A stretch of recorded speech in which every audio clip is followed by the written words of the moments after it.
À Saint-Germain-sur-Île, en Bretagne, depuis une douzaine d'années, un maçon spécialisé dans la terre crue rénove des bâtiments, parfois plusieurs fois centenaires. Mais depuis quelque temps, Ghislain Metz a commencé à construire des bâtiments neufs en terre crue.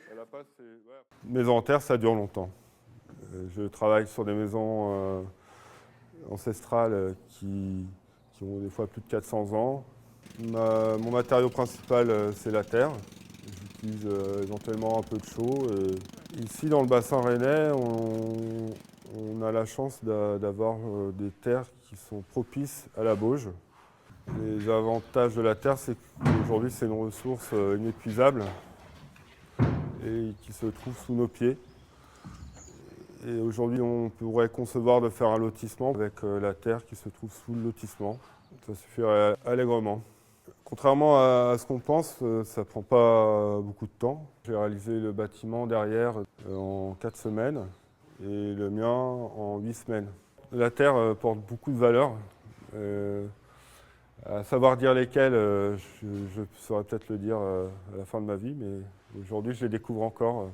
En tout cas, c'est beaucoup de bon sens, je pense. Le bon sens et le respect de l'environnement, des valeurs que partage également sa partenaire et sa voisine, l'architecte Amélie Lepay, spécialisée elle aussi dans la terre crue. Le bâtiment dans lequel vous vous trouvez, il est construit avec la terre qui vient de l'exploitant agricole qui est juste à l'entrée du village et de bois de chêne français.